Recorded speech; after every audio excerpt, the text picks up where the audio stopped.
Oi, meu nome é Rosana, eu sou psicóloga e mestrando em psicologia pela UFG. Também sou participante do Literário e fui convidada para conversar um pouquinho hoje sobre clubes de leitura, tanto como mediadora quanto participante, né? Só para mostrar para vocês, eu peguei muito do que eu sei, do que eu conheço e do que eu estudei sobre clubes de leitura dessa edição do Suplemento Pernambuco, né, que se chama Por que Ler Juntos. A edição não é inteira sobre isso, é só uma matéria, mas é uma matéria bem interessante. Então, se alguém tiver interesse, tem ela disponível inteira, gratuita, no site do jornalzinho, né, essa revistinha aqui. Bom, primeiramente eu queria falar um pouquinho sobre a minha experiência com clubes de leitura. Eu participo de clubes de leitura com amigos, com familiares, e também já fui mediadora de alguns clubes de leitura, principalmente na escola em que eu trabalhava como psicólogo escolar. É uma possibilidade tanto para psicólogo quanto para professor, mas qualquer pessoa que tiver interessado, né? Os clubes, eles podem ser em qualquer lugar, com qualquer pessoa, né? Pode ser amigos, escolas, famílias, ambientes universitários. Muitas vezes a gente tem esses grupos de estudo, né? Dentro do próprio grupo de estudo, do grupo de pesquisa, tem alguns clubes de leitura, né? De discussão de textos. Isso também é uma forma, né? De se fazer esse tipo de acontecimento aí. Até mesmo duas pessoas, assim, se duas pessoas estiverem a fim de ler o mesmo livro ao mesmo tempo e discutir, isso pode se tornar um clube de leitura também. Normalmente eles surgem de uma forma super espontânea, né, como duas amigas conversando que querem falar sobre a mesma coisa, ler sobre a mesma coisa e discutir depois. A minha experiência de clubes com amigos também surgiu assim, a gente com interesse na mesma temática e decidimos ler juntos, assim como na escola, né? Os alunos expuseram essa necessidade e a vontade de ler alguma coisa juntos, produzir juntos, discutir juntos. Então eu fui a pessoa que mediou esse clube dentro da escola.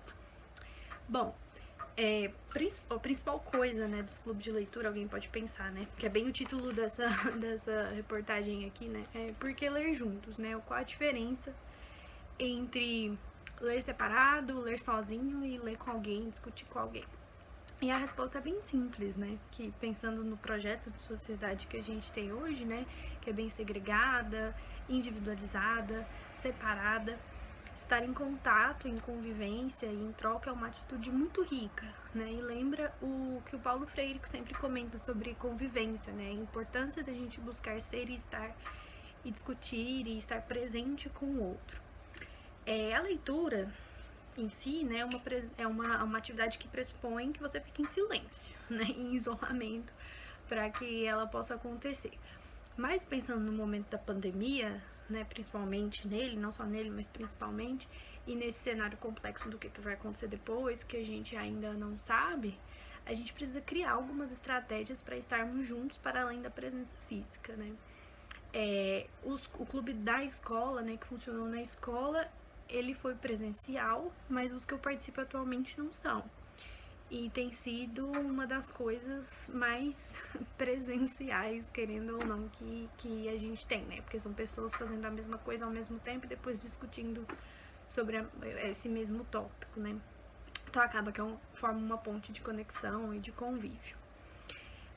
Assim, de uns 4 anos pra cá, surgiram muitos clubes de leitura, né? Uma coisa meio. Não uma coisa meio recente, mas a maioria das pessoas compreende como algo recente, né? Por conta desse boom dos clubes de leitura nos últimos 4 anos. Provavelmente existem vários clubes na sua cidade, formais ou informais, né? E provavelmente aumentaram por conta desse cenário atual, né? Não só da pandemia, mas dessa crise social e política que a gente está vivendo, que fez com que a gente necessitasse de mais espaços de coletividade, né? Espaços que sugerissem não só a troca de ideias, mas que fizessem com que pensamentos e ações críticas irrompessem, né? E tô falando isso porque as discussões de um clube de leitura, elas vão muito além do eu gostei ou eu não gostei desse livro, né? Mas tentar descobrir os porquês por trás de cada coisa que foi sentida durante essa leitura, né? E em quais aspectos aquela obra nos ajuda a entender o hoje ou nós mesmos. Um efeito colateral do clube de leitura é justamente a criação e o fortalecimento de laços, né? Que é o que a gente precisa pra cá. Bom, ainda nesse texto aqui, né, que sempre me ajudou a basear tanto a mediação quanto a participação nesses clubes, essa autora conversa um pouco sobre como essas reuniões presenciais quebram a lógica de palco-plateia, que ela vai chamar, né, das redes sociais, né, em que uma pessoa fala e os outros escutam, bate palma ou saiam, né, por exemplo. E esse ano a gente conseguiu, acho, né, ter uma ideia maior de como essa dimensão palco-plateia nos afeta e nos faz mal, né? A partir do tempo que a gente tem passado nas redes sociais e vivendo esse tipo de relação. A ideia do clube é justamente o contrário, é ser um espaço extremamente horizontalizado. Isso não quer dizer que o clube não tem um mediador e nem que o clube não vai ter conflito, né? Pelo contrário, o conflito de ideias, ele vai existir, né? O que a autora chama de pensamento de tremor, né? O pensamento de tremor é necessário. Quanto mais chaves de leitura, mais interpretações forem criadas e elaboradas, melhor. O objetivo não é fechar uma interpretação única que pegue as ideias de todo mundo do grupo, né? Mas compreender que qualquer observação sobre aquela leitura é válida, porque parte do contexto muito particular de cada pessoa, né? E isso faz com que os clubes de leitura acabem subvertendo a ideia que a gente está acostumada, né? Criando um espaço horizontal de troca de ideias. Oi, meu nome é Elisa, eu tenho 9 anos e hoje eu vim para contar para vocês sobre o Clube da Leitura. Ele surgiu depois que essa pandemia começou e nós tivemos que ficar em casa. A intenção é reunir as amigas e incentivar a leitura. Ele funciona assim. Primeiro eu entrei em contato com as minhas amigas e nós fizemos a organização da primeira ligação, que foi quando nós lemos uma história juntas e decidimos que todas as chamadas, uma pessoa ficaria responsável por cada uma.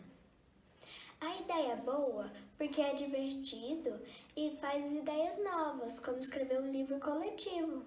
E também é um tempo com as amigas. Bom, e agora? Vamos falar como fazer um clube de leitura de fato, né? Primeira coisa é escolher quem vai e quem quer participar, né? Com amigos é muito fácil, né? Você escolhe, porque seus amigos já vão estar expressando essa vontade. Na escola, a ideia é você deixar aberto. E aos poucos os alunos vão chegando, vão escutando de outros alunos, que é um espaço interessante, que é um espaço de diálogo, que é um espaço de fala. E é muito importante que a ideia de que o espaço do clube de leitura é um espaço acolhedor não fique somente no discurso. Porque se os alunos se sentirem intimidados na hora de expor as suas opiniões, e aqui em qualquer outro tipo de clube, né, com amigos, com família, no ambiente universitário, se a pessoa se sentir intimidada, ela não vai falar, né? E aí você corta esse canal de comunicação. Então é muito importante que o espaço seja de fato confortável e acolhedor. Um exemplo, né? Quando eu fiz esse clube de leitura no colégio, era de fato um dia e um espaço muito diferente, né? Em que a gente sentava em uma sala diferente, uma sala mais escura, a gente levava lanche, então era um espaço de socialização de fato, né? Segunda coisa, escolher que tipo de título vocês querem ler, mesmo que seja, sei lá, o que a gente quiser, mas tem que pensar um pouquinho qual vai ser a temática. Existem clubes famosos, né, com temáticas muito específicas, como Leia Mulheres, o Leia Mulheres Negras, ou Leia Escritas Diversas, são clubes formais, né, que existem em várias cidades, com temáticas muito específicas. Você pode também escolher por gêneros, né, como, sei lá, cada mês a gente vai ler um gênero diferente, ou a gente só vai ler o gênero tal, ou a gente só vai ler isso aqui, ou caso você esteja fazendo com alunos, né, fazer uma lista não necessariamente dos títulos, né, mas talvez dos temas que eles querem conversar, ou que eles querem ler, ou se aprofundar, ou que eles não conhecem, e partir dessa lista para poder escolher os próximos títulos. Terceira coisa é que o ambiente tem que ser muito confortável, voltando no que eu falei, né, mas não somente confortável fisicamente, né, mas também um espaço de conforto para a fala. Então não é para ser uma disputa de conhecimento, de ego, de interpretações mirabolantes, quem pensou a análise mais interessante, pelo contrário, né? Em alguns encontros uma pessoa vai falar mais, em outros ela vai falar menos, a partir do ritmo e das elaborações próprias dela acerca de cada leitura. Isso tem que estar muito claro para os participantes, né? Que a participação ali é espontânea, eles estão ali porque eles querem e às vezes a gente acha um livro mais interessante que o outro, um tema mais interessante que o outro, isso não é um problema. Com os amigos é muito fácil fazer um ambiente legal, né? Você pode encontrar, fazer disso um super evento com comidas, com um filme, caso tenha uma adaptação, né, cinematográfica ou da TV, né, desse livro. Mas agora, durante a pandemia, pode também ser um evento online muito legal, né? Como eu falei, na escola a gente sempre levava lanches e tal, mas isso é tudo para que o aluno ou os participantes entendam que aquele momento é uma temporalidade diferente. O tempo ali vai passar diferente e todo mundo precisa entender isso, né? De que é um espaço de fala, de escuta, de elaboração e de laços. Quarta coisa é um passo opcional. Eu fiz durante esse clube do livro na escola, mas não necessariamente precisa ser feito, que são os papéis, né? Com alunos foi legal distribuir papéis, eu recomendo. Até com amigos também é uma ideia interessante, mas vai ter que sentir, né? Se os alunos, os amigos ou quem quer que seja, está aberto a essa ideia ou não. O que são os papéis? Eu percebi que os alunos ficavam mais motivados com uma função fixa que eles tivessem que fazer para cada encontro. Ainda que nem sempre todo mundo vai fazer tudo, ou que eles vão, sei lá, fazer as próprias interpretações desses papéis, também acontece. Mas eu construí fichas de personagens, né, de funções que eles tinham que trazer para o clube na aula seguinte, como, por exemplo, o repórter. O repórter era alguém responsável por investigar a vida do autor, né? Quem era essa pessoa, de onde vinha, o que já escreveu, quais temas eram importantes, o que será que tem na vida dessa pessoa que pode interferir no desenvolvimento da obra.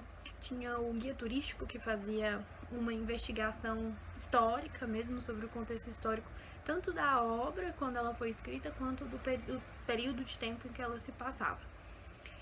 Tinha também a bruxa, que era um papel bem interessante, que era responsável por pegar símbolos, né, elementos simbólicos da obra e tentar interpretar.